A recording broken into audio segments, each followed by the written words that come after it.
Hello viewers, আসসালামু আলাইকুম। Welcome to my another new blog. সবাই কেমন আছেন? আশা করি আলহামদুলিল্লাহ অনেক ভালো আছেন। একটু লেট আপলোড হয়ে গেল, সেই জন্য প্রথমেই সরি বলে নিচ্ছি। স্পেনে স্কুলে কিভাবে ক্রিসমাস পালন করে সেটা কিন্তু আমি শেয়ার করেছিলাম। এখন এখানে কিভাবে ক্রিসমাসের সব কিছু সুন্দর করে সাজিয়ে মেলা তৈরি করে সেটাই আজকে শেয়ার করছি। স্পেনে কিন্তু ক্রিসমাস বলে না, এখানে ওরা নাদাল অথবা নাবিদাদ বলে থাকে। এই দেখেন কি সুন্দর একটা মেলা বসেছে। এটা বেশ কয়েকদিন ছিল, এখানে অনেক রকম সুন্দর সুন্দর জিনিস ছিল আর এত বেশি ভ্যারিয়েশন ছিল। আর এই যে ফ্লাওয়ারটা দেখতে পাচ্ছেন, এটা কিন্তু নাবিদা বলেন ক্রিসমাস বলেন, এটা হচ্ছে এখানের খুব ফেমাস একটা ফ্লাওয়ার। আর সব কিছুই কিন্তু বেশিরভাগ রেডের সাথে মিক্স করা, ক্রিসমাস বলে কথা।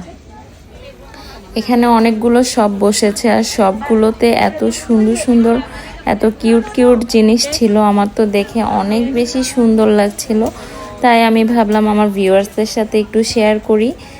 এক এক দেশে এক এক রকম করে সেলিব্রেশন হয়, স্পেনে কিভাবে করে সেটাই আমার ভিউয়ার্সদের সাথে আমি দেখাচ্ছি। এই হাউসগুলো এত কিউট লাগছিল, আমি জানি না মোবাইলে কতটা বোঝা যাচ্ছে, বাট ট্রাস্ট মি সামনাসামনি অনেক বেশি সুন্দর।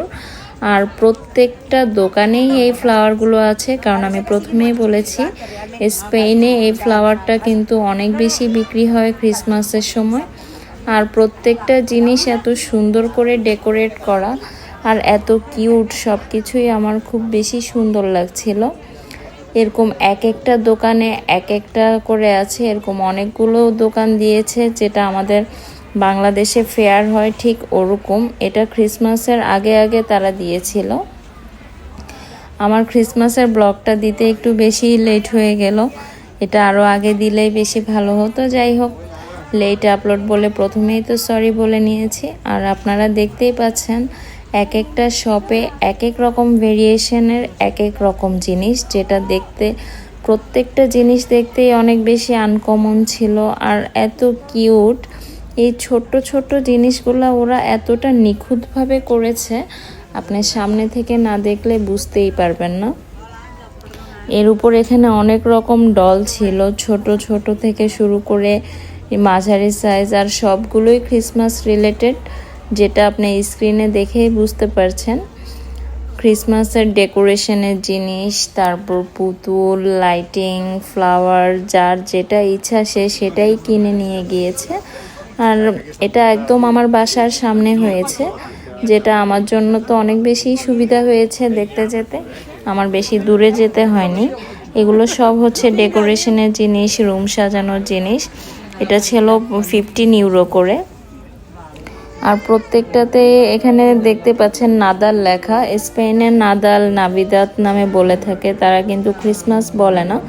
আপনাদের বোঝার সুবিধার জন্য আমি ক্রিসমাস বলেছি। তারপরে এই যে এখানে গানেরও প্রোগ্রাম হচ্ছিল, ওরা কি সুন্দর করে মিউজিক করছিল, আমার তো অনেক বেশি সুন্দর লাগছিল। এই মিউজিকগুলো কিন্তু স্কুলে পড়া বাচ্চাগুলাই করেছে এবং ওখান থেকে ওদেরকে ট্রেনিং করা হয়েছে। আর ওরা মেলার লাস্টে এই গানের আয়োজন করেছিল, যেখানে ওরা মিউজিকটা করছিল আর সবাই খুব সুন্দর করে দেখছিল আর ফটো সেশন করছিল।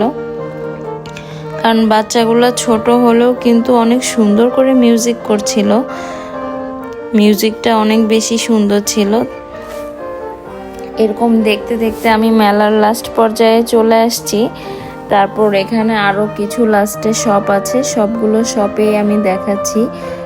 বেশিরভাগ শপে এই ফ্লাওয়ারটা ছিল, আর মোট কথা ক্রিসমাস রিলেটেড সব জিনিসগুলোই ছিল। টুপি, ফ্লাওয়ার, পুতুল থেকে শুরু করে যা যা প্রয়োজন এই সবগুলোই ছিল। এখন আমি আপনাকে আরও কিছু শপ দেখাচ্ছি, সবগুলো দেখলেই বুঝতে পারবেন। সবগুলোর সাথে কিছু না কিছু সিমিলার ছিল। এখন আমি অলমোস্ট লাস্টে চলে আসছি। এই যে দেখেন, এগুলো সব হচ্ছে ডেকোরেশনের জিনিস, শোপিস বলতে পারেন। আপনি আপনার পছন্দ মতো কিনে কিন্তু ডেকোরেশন করতে পারেন। আর এই যে ফ্লাওয়ারটার কথা বলছিলাম, এটা একদম সব দোকানেই ছিল, কারণ এটা স্পেনে অনেক বেশি সেল হয়। আর এই যে সান্তা ক্লজকে দেখতে পাচ্ছেন, সান্তা ক্লজ স্পেনে সান্তা ক্লজ নামে চিনে না, তারা পাপা নয়েল নামে চিনে। আর তারা পাপা নয়েল বলে থাকে। Thanks for watching.